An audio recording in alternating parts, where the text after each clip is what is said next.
Game Over Vancouver is broadcasting from the Game Over Network channel for the playoffs, but starting in October, the network launches for real, which means for all of your Vancouver Canucks content, you want to go check out the Game Over Vancouver channel.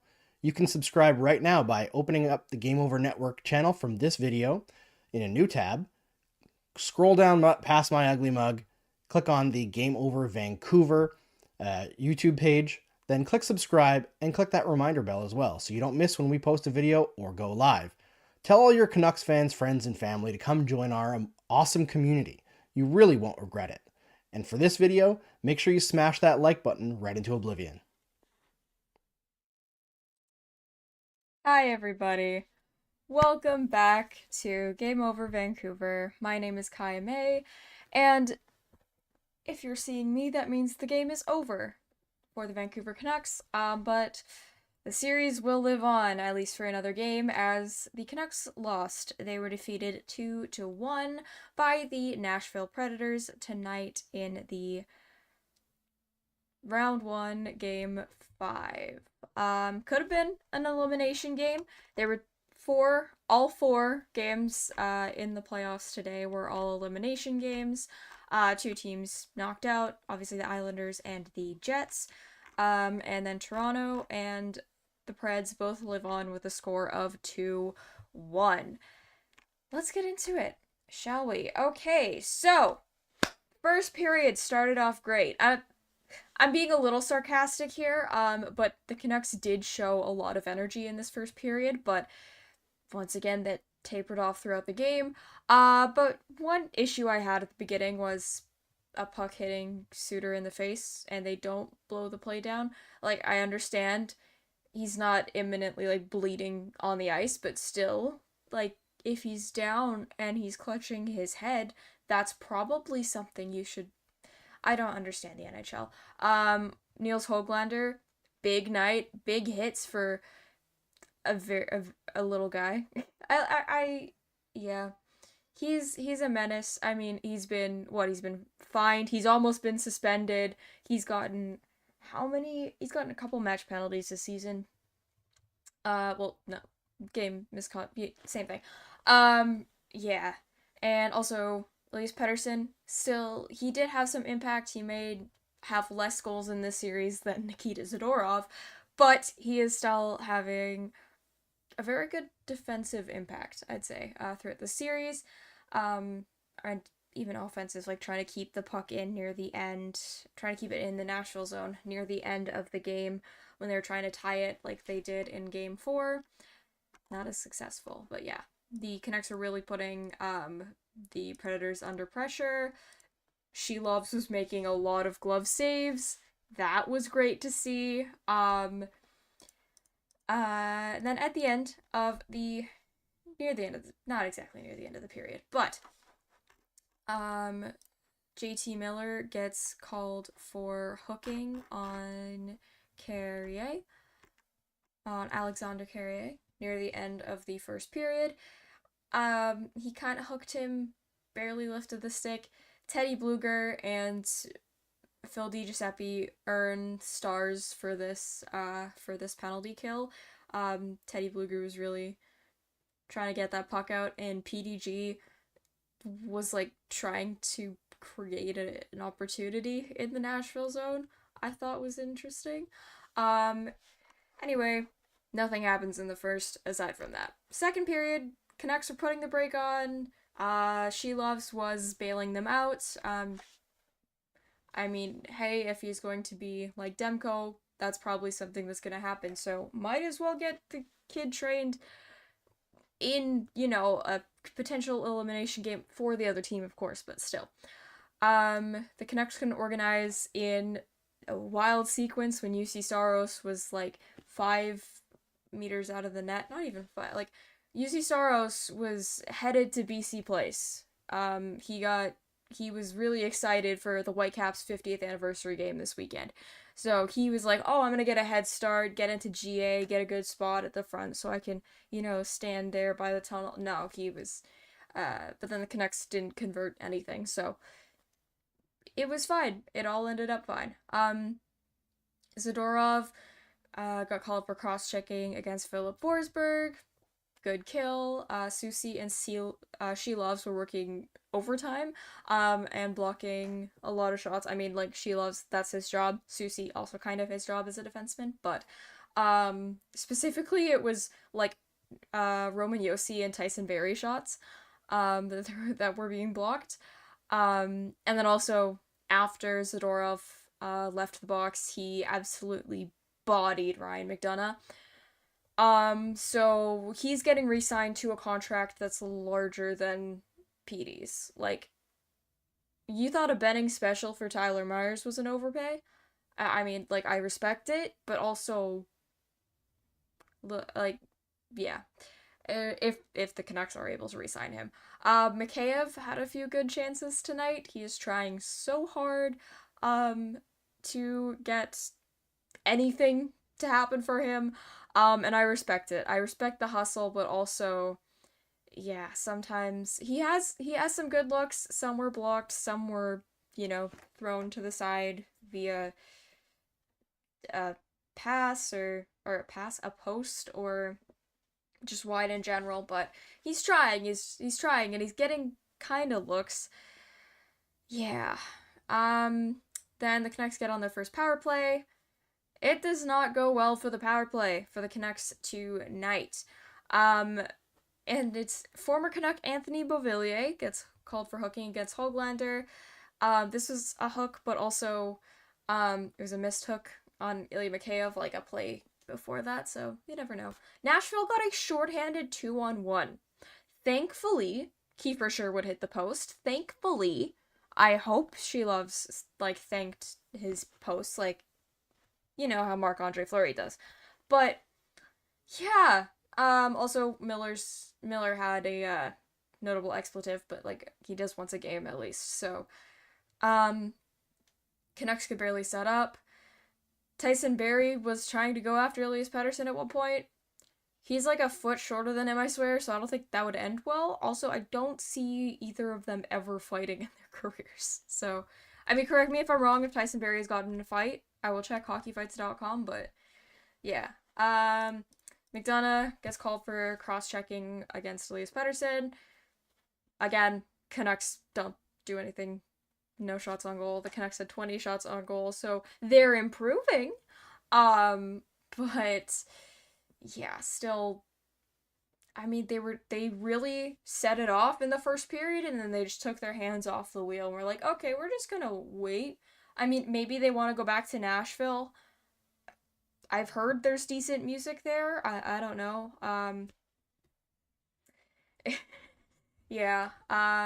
Ian Cole gets called for high sticking on Philip Forsberg. The Preds at that point also had no power play shots, so they weren't doing well until the second. Then, okay, let's talk about the end of the second here, and I want to dedicate a bit more time to the end at the end of this, near the end of the show. But they added 0.6 seconds back to the clock, like 0.6 of a second. The Canucks are already in the room. Tyler Myers does not have anything. I mean, he has like his Under Armour shirt or whatever it's called, on, but they have nothing. The high stick was cool. It was so stupid. You get your calls when you can. I don't know. I mean, there were some penalties, like the boarding penalty. I could, that's a penalty, but there were also a lot of missed calls tonight, because playoff hockey. Like, in that last 3-minute section, of course they're not going to call anything. The last 3 minutes of the third, of course they're not going to call anything, because it's the last 3 minutes of a third. But, yeah. Yeah, they had a 0.6 seconds back to the clock. I think it was because Nashville was complaining because Hronek had shot the puck into the Nashville bench, and apparently the clock wasn't set properly.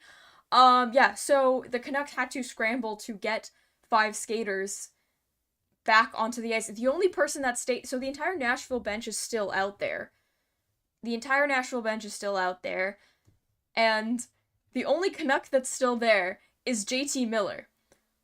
And this is after John Nordhaus has given like his, back to the studio with Ron and Elliot and Kevin and Kelly, and it's like he's giving that speech. It's not exactly a speech, but he's saying the thing.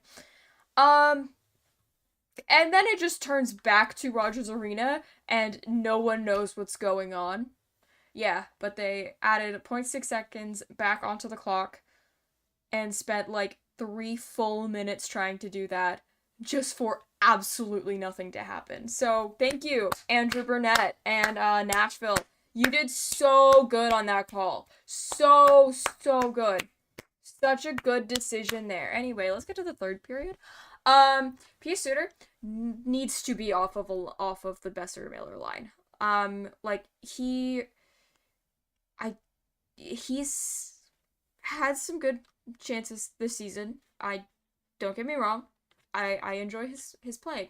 I just don't think that that's a current fit for the line. Like especially tonight. Maybe it was just a little egregious, but I don't know. And then Nikita Zadorov, the man of the hour and the only Canucks goal of the entire game, just over the glass side of UC Saros. Suter's kind of in front, but he doesn't really do much on the goal. He's just kind of there. It's Hughes to Zadorov.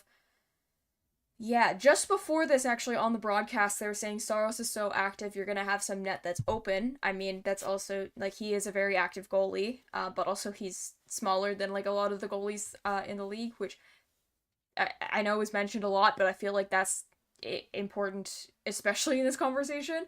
Yeah, so you're going to have some net that's open. Nikita Zadorov, he finds that extra net. The Rogers Arena was so loud, I feel like I could hear it from my house, which is not close to the arena. Yeah, then what feels like right after that happens, Dakota Joshua gets called for boarding on Evangelista, and I get having to finish your checks. I also understand it was a hit in the numbers, like, it did look kind of bad, but also there were other hits throughout the game that were similar that were not called. But you know what? Hey, there's only 4 refs and they get paid so much, so I actually don't know how much refs get paid, don't quote me on that. But yeah, on that power play for the Nashville Predators, Roman Josi apparently scores, even though it barely looks like he touched the puck. I have a lot of words to say about this goal. Because in my opinion, like I know the puck isn't covered. But the puck only goes in because Gustav Nyquist pushes Artur Shilovs into the net with the puck behind him. Roman Josi does not touch this puck. Like, people are like, oh, he got a stick between. Like, no. The puck goes in because of Nyquist pushing Shilovs. Without him pushing that, I don't know if he gets. Like, he puts that goal goes in. Yeah, so pushing weirdly. Canucks ended up not challenging, which, in my opinion, I think they had a good shot to challenge, but you never know. Like, even Nyquist was the first to go to the bench, get all the fist bumps. The Nashville Predators Twitter account tweeted, "Gus Bus, tie game," and then had to correct themselves 3 minutes later. JK, Roman Josi has been credited with the goal. That's a red flag for me. I understand if it's like a clean tip or if it's like a weird bounce. I get that. But if you think it goes da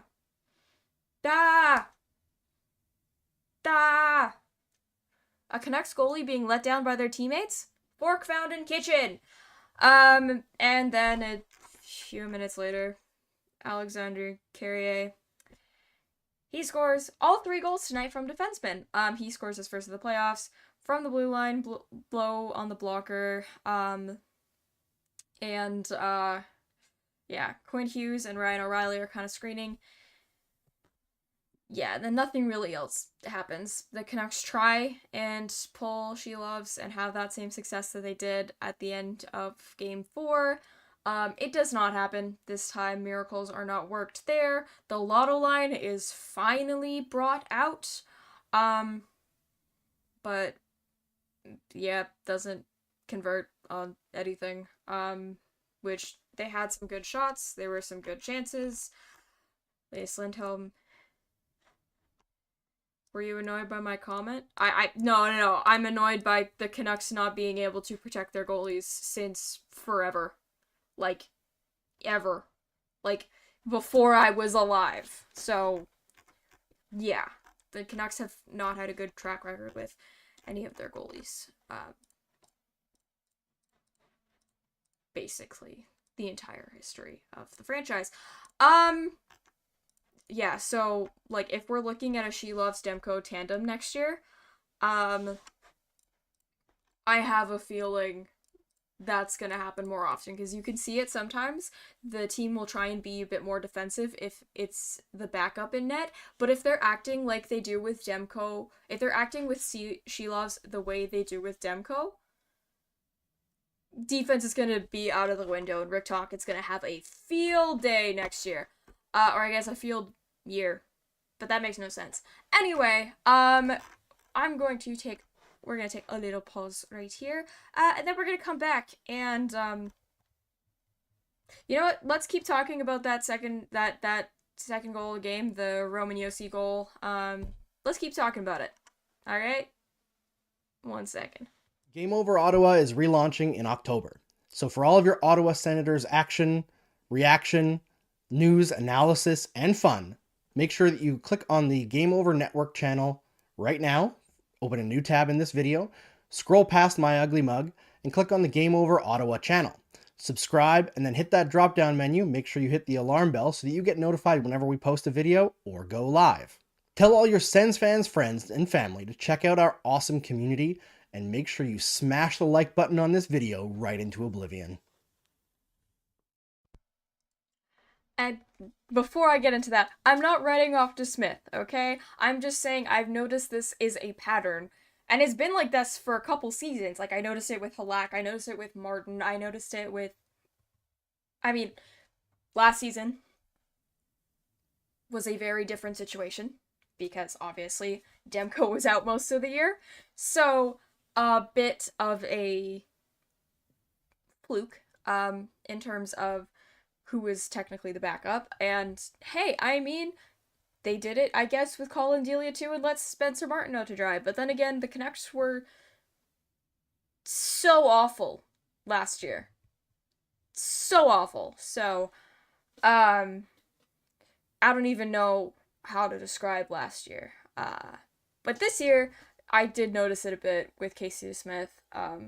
Even when Demko was out, like, they play a bit differently when they don't have, their Vezina candidate goaltender behind them, and that's understandable. But it's odd that they're treating She Loves like this. Maybe they're like, oh, he was MVP at Worlds last year. Cool. You should still protect the goalie that is 23? I'm bad at math, and I know he's a year older than me, but his birthday's before mine. My birthday hasn't happened. Yeah, so he's 23. Like, that is a child. That's a child. Protect the child. And you're out here letting Gustav Nyquist push him into the net. Okay, let's talk about this goal. Because I have no idea what happened there. I have no idea what happened there. I am afraid. One thing is unsubtle cues. Yeah, they're kind of beating the crap out of him, so I would say that would be a thing. That would be possible. Man, I had memes lined up for this. I'm so sad. I just want to get a look at this goal again. Yeah, because Josi touches it and puts it behind She Loves' like back or his butt. Who knows? It's behind his body. And the puck I can't show it, obviously, because of copyright or whatever. But yeah, the puck goes in because Gustav Nyquist rushes into the net. I mean, yes, there's also like Teddy Bluger's there and Nikita Zadorov's there, but at the same time, it's a bit questionable. And then he's the one who thinks he scores. Yeah, and the Canucks didn't challenge. It's different than the one they didn't challenge last game because they can't challenge if the puck was kicked into the net, but I feel like they had a pretty good case for that goal to be taken back. I mean, we had 2 goals disallowed yesterday because of goaltender interference, and a coach was very mad about it, even though, later had 2 6-on-5 goal, 2 empty netters scored on him. So I don't know, maybe that is what he should have been focused on, but let's just let's just focus back on the Nashville Predators. So they're staying alive by pushing our baby goalie. Is it legal to kind of push the goalie if he's not in control of the puck at all? That's the thing, is like, they were talking about, did he push the equipment? Well, technically yes, because puck was behind, he had no idea where it was.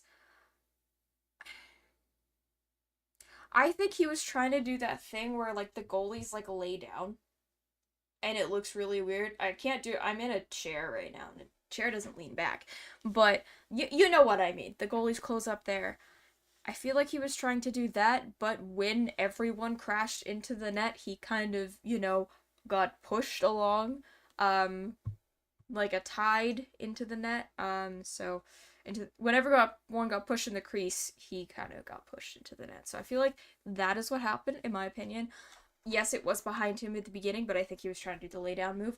I mean, if he did himself push it, like, just accidentally, like, swipe at it and it goes in the net, yeah, that's a goal. That's a goal, 100%. But technically this is still a goal because it went in and it counted as a goal and Nashville won this game. But I just feel like it should have been looked at for a bit longer. It should have been looked at for longer than the 0.6 seconds added time was at the end of the second. Because that was ridiculous. Sorry, that was absolutely ridiculous. I I I can't even. I can't even. I thought I went off Canucks player. Um well, of course the video I'm trying to review it with just broke, so thank you, Twitter. Um It was, yeah, Yossi ties it with power play goal. Whoa. Nothing happened. Okay, I'm just trying to...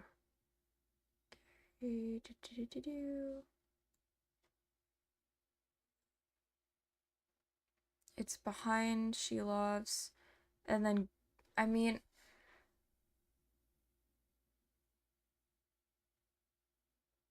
Yeah, he's going to cover it. But then Nyquist... So he's going to cover it.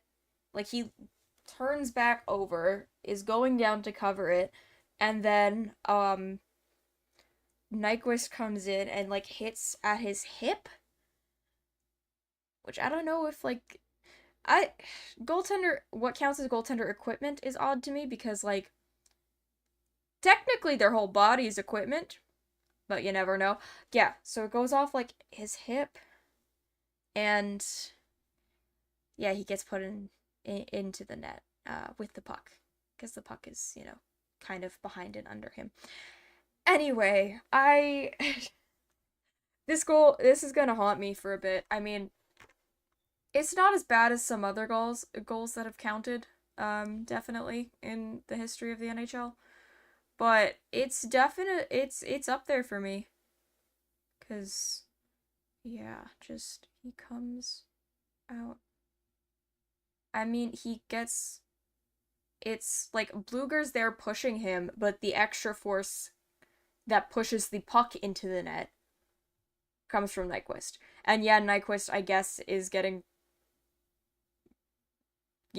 some hits dealt by Nikita Zadorov, but, like, I don't know, man. I've seen goals called back because an opposing player got hit into the goalie. Yeah. I'm not doubting his coaching. Taka should have called timeout after the first goal and ripped at his players. I mean, I feel like that would have been a bit mean. I mean, I think he was also kind of focused on seeing if they were going to call it back, seeing if they were going to try and challenge it, which I think, yeah. Paul Maurice did it at one point with the Panthers. It worked for them. I mean, yeah, they're in the second round. I mean, maybe that was a solution, but you know what? We can't change the past. We can only change the future. And the future is coming up soon because gave away a sloppy goal against Toronto. Oh, yeah, then that's a cause for a timeout. That's a cause for concern, man. You can't be giving away goals to Toronto. That's a joke. I'm sorry, Game Over Toronto crew. If you're viewing this at 1:30 in the morning, your time. My apologies. It's just kind of easy. Anyway, so that goal isn't called back, but they spent a hell of a lot of time reviewing 0.6 seconds added back onto the clock. Yeah. It was a bit ridiculous, but it's okay. Take a short little break here, then we're going to talk a bit about what we can expect for game number 6, because unfortunately, that's happening. I had a tweet saved, I had a tweet bookmarked about game 6, and I was so confident about it. It was Volbill, it was your tweet. I'm sorry. I had it bookmarked and I was so ready for the chirp, and it didn't happen. But, alright, 1 second here. Game Over Calgary is relaunching in October. For all your Game Over Calgary content, make sure you subscribe to our Calgary-specific YouTube channel. Open the Game Over Network YouTube page in a new tab from this video, scroll past Andrew talking, and click on the Game Over Calgary channel in our featured channel section. Click subscribe and make sure you hit the drop-down menu to get notified when we post videos or go live. Tell all your Flames fan friends and family to check it out and join our awesome community. And make sure you smash the like button on this video right into oblivion. Alright, so, game number 6. DeSmith should start. I agree, Connor. I agree. Because he said he likes to play better on the road when they're the underdog, and he definitely showed that in Game 3. He definitely showed that in Game 3. So yeah, I think DeSmith should start. Granted that he's healthy. I believe he was backing up tonight. If I am not mistaken. Yeah. So he was backing up tonight. Hopefully he'll be ready to go, I guess, for Game 6. That's on Friday, so there's an extra 2 days of rest in between. Yeah, they'll play in Nashville. I mean, I was advocating for Podkolzin to come up and get some time, but he's not, because he is in Abbotsford now. I don't know if they officially sent him down yet, but can I see the scratches? Give me the scratches. Oh no, he's still technically scratched. Bridgestone Arena will be rocking, so it's important to keep them quiet. Oh, Niels Oman. I forgot about him. I feel bad. Yeah, can we bring him in? Or is he injured too and I just forgot? We need pods. I heard that they were going to send him down to the A because they weren't seeing that they didn't think he was going to get into the lineup anytime soon. But isn't that your guys' ECHL goalie? DeSmith? Or Podkolzin? I don't know who our ECHL goalie is. Because Podkolzin's a forward and DeSmith is Demko's backup. Sheloves is the guy who is the main starter, I believe, for Abbotsford. But they are also in the playoffs, and I think Zach Sawchenko played the series against Colorado. And yeah, Tolopilo was the guy that backed up last game because DeSmith was injured. There's a lot of goalie things happening in Vancouver. It's just a matter of time before we have to, like, take the cap penalty and bring Roberto Luongo back from retirement. The best translator ever. Oh. That video. Anyway. What was I saying? Yeah, Game 6, I think DeSmith comes in on May 3rd. DeSmith comes in. I don't know what else could happen. I mean, I think it would be likely if, Luke Shen's back in for Nashville, but that's just mainly because he was sick tonight, so he wasn't out. What else? We'll say interesting dispensation of D minutes. I understand Cole had the penalty, but Zadorov had like 5 more minutes of ice time. Then it'll be pretty much the same team as before. I mean, yeah. I want to see more Lotto line, though. Give me the Lotto line. You push this to Game 6, give me the Lotto line. That's all I'm asking for. Bluger, Joshua Garland. Yeah, I don't know why we haven't seen that line as much throughout this series. Like, that was killing people. Crazier things have happened in the NHL playoffs. Miller, Besser, Suter. I just don't love that line. I'm sorry. I don't love that line. I think Miller and Besser should stay together for eternity, but yeah, I'm just not sure about it. I do think that, yeah, Bluger, Joshua Garland should be stapled together. Hopefully they can generate the same chances because, again, the Canucks need some offense. Yeah, sure, they're doing great on forechecking, and they're doing decent most of the time on defense, I guess. I mean, they still have the lead in the series, but they need to score goals. You scored 10 goals against, I understand it was against the San Jose Sharks, and they were something this season. But man, just try, please. EP40, he has been awful. I mean, he hasn't been producing on the score sheet. Like, he doesn't have, a goal, assist. He doesn't have, like, the same. Has he done anything to suggest he'll be worth $12 million next season?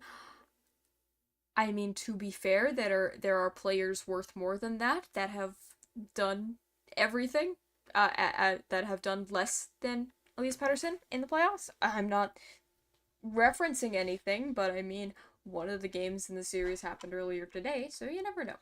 I mean, I don't necessarily mean this season. This series. Austin Matthews is obviously sick. William Nylander is dealing with injury. I get it. But I mean, in seasons past, but yeah, we don't want to be the Leafs. I think he's had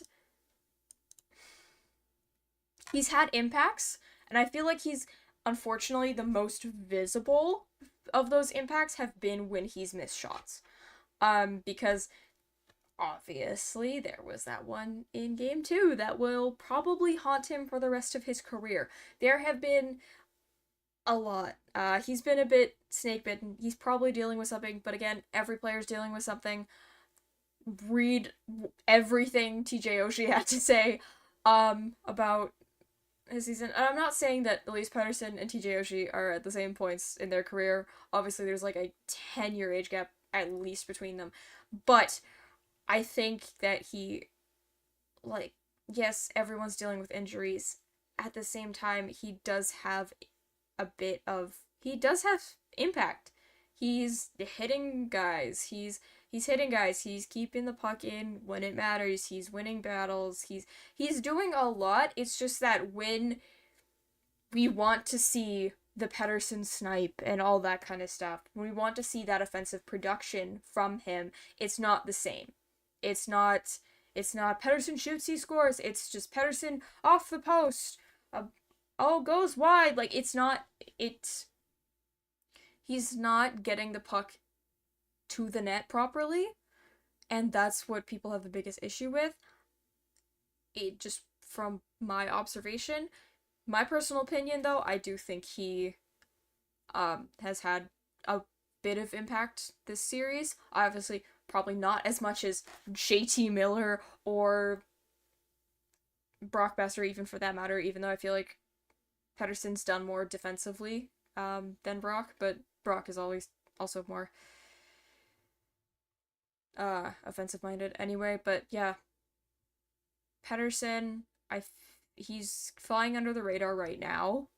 I feel like he's still gotta kick it up a bit. And also, just a reminder that this is like the first like real playoff series. I understand the bubble happened in 2020.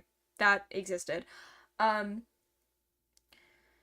2 seasons ago, he was shooting rockets from outside the crease. Hey, remember, he got injured in the 2021 season, went through a slump, and, like, just started kicking at the beginning of 2022. Last year, seems pretty good. He was pretty good. He did 100 points, I think. Yeah. This year, bit of a down, like, he's done good. He has done good. I need to fact check this. Yeah. He hit 102 points the year before. Like, he hit 89, so going down a little bit, but overall, he does have that impact. I just feel like he's focused more on the defensive side of things at the moment, and the offensive side is just kind of not happening. I'm not counting 2020 as a Predators fan. That's the thing is, yeah, because, like, a lot of fan bases are just like, oh yeah, I don't count that. And I'm like, that was the last time the Canucks had a meaningful playoff run. Like, they beat Minnesota in the qualifying round. They beat St. Louis, the reigning Stanley Cup champions. They beat St. Louis in the quarterfinal, and then took Vegas to 7 games with Demko, like, proving his spot on the roster when Jacob Markstrom went out. So I liked it. But yeah, this is the first real kind of playoff experience with all the travel again, because they were all just kind of sitting in Edmonton the entire bubble playoffs. This is the first time with travel, first time with fans, like actual human beings, in the stands that aren't, league approved and have had like 5,000 different tests in order to walk into Rogers Place, or Rogers Arena in this case. It's really that first experience, and I think Quinn Hughes mentioned this earlier today, about how, like, it's they're still, like, adjusting a bit to, like, all the fans, and yeah, it's the first real playoff experience for a lot of the guys on the roster. It might not be, it might not technically be the first playoff experience for them, but it's the first. I don't want to say meaningful, because 2020 was meaningful as a Canucks fan in some sense, but yeah. Anyway, Elias Lindholm, I don't want him to be traded or scratched. Well, he can't be traded. not fair. Where does he fit? I don't think he fits into the lineup. Like, I think he's a UFA July 1st. I think that the Canucks are going to focus on re-signing Dakota Joshua, and Nikita Zadorov should be their number one priorities for signings this offseason. That's my opinion. I don't think Lindholm is coming back. I don't think Philip Hronek's coming back. We traded Kuze. Kuzi just didn't fit in the system with Talkett. That was affecting basically the whole team. And I understand the Canucks took a bit of a downhill slope after they traded him, but also Demko was injured. They were, adjusting to finally being a good team. Calgary got more of the trade. Yeah, they did. I will admit that they definitely got the good side of the trade. But I don't know. I feel like it was a rental from a division rival. Yeah. Let's take a quick break before I answer your question, Volbill. I will be right back. Game Over Vancouver is broadcasting from the Game Over Network channel for the playoffs, but starting in October, the network launches for real, which means for all of your Vancouver Canucks content, you want to go check out the Game Over Vancouver channel. You can subscribe right now by opening up the Game Over Network channel from this video in a new tab.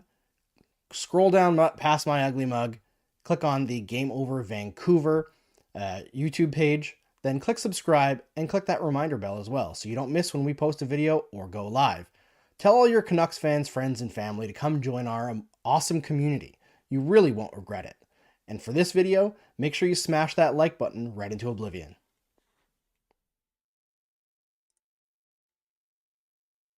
I really thought I was going to have to cough there. So, glad that didn't happen.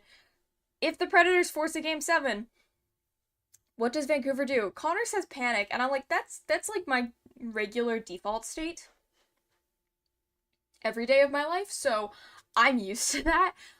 No. If the Predators force a Game 7, the Canucks have to absolutely show up. They did not show up in the second. They gave up in the third. Like, do you want to know the shots in the second period?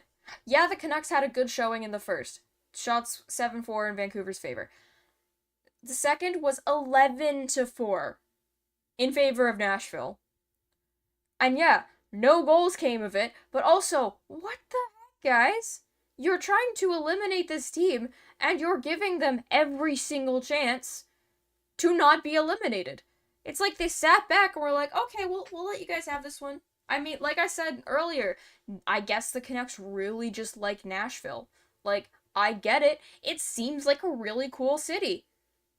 I would want to go to Nashville. I mean, probably not right now. Actually, no, right now, yeah, but I can't because, they geo-locked their ticket. I'm kidding. There were a lot of Canucks fans there. Anyway, yeah, Nashville. Like, I understand. They want to go back for Game 6. Do they want to come back here for Game 7? Probably not. If Predators force a Game 7, Vancouver needs to show up in Game 6 regardless. They need to actually, not shots on net, but just sit back and let the opposition have all of the pucks, seemingly. I mean, I don't even want to, I get it. The Canucks did take away the puck more than they did. Shot hits were pretty even. They need more discipline, overall, as a whole. They gave Nashville 4 power plays, and yeah, they only scored on 1, but still you gave them 4 power plays. And I complained about officiating already, about missed calls or whatever. It's playoffs, there's going to be missed calls. I'm not defending the refs when I say the refs aren't perfect, but it's so odd that it's become synonymous with playoff hockey that officiating just goes down the drain. But when it comes to playoffs, they have to adjust to that. They don't have the playoff pedigree that Nashville does. I understand Nashville didn't make it last year, but they made it the year beforehand. Yes, they were swept by Colorado. Did they still make it? Yes, they did. The Canucks have not. The longest tenured Canuck is currently Brock Besser, and he was drafted 3 months after the Canucks played their last playoff home game in front of fans. So, yeah. Yeah, the power plays, my god. Nashville power play sucks. Well, I mean, if you don't crash the goal... No, I'm kidding. Their penalty kill was on fire tonight, but that was just because the Canucks power play just did not show up. There were no special teams, no special players. It's Tuesday, and you're doing none of that. Target influence. It makes no sense that a team that has more shots in the first suddenly drops off completely in a second. Yeah, like, it was a 0-0 game. One of our PPs, it was slow and predictable. But yeah, dumping and very little chasing. That's what the Canucks turned into through as the game progressed. They were turning into a dump and chase. I felt like I was watching Travis Green hockey again. Like I was transported back to 2021, and I do not want to be transported back there, by the way. Like that year was awful. But especially to watch that kind of hockey. Like I was expecting more from this team. What are they doing? They need to get that sorted. They need to get the power play sorted. They were getting organized earlier in the series, and then this just fell apart. I don't know what happened. Maybe they had turbulence on the way here. Maybe I mean I'm just making excuses for grown men at this point, and I'm tired, so I'm gonna stop making those excuses. But yeah, they need to wake up. I don't know, get an extra shot of espresso, like. That reminds me of Travis Green. I'd be worried for our chat. Hey, Travis Green was coach last time the Canucks were in the playoffs. I'm just saying.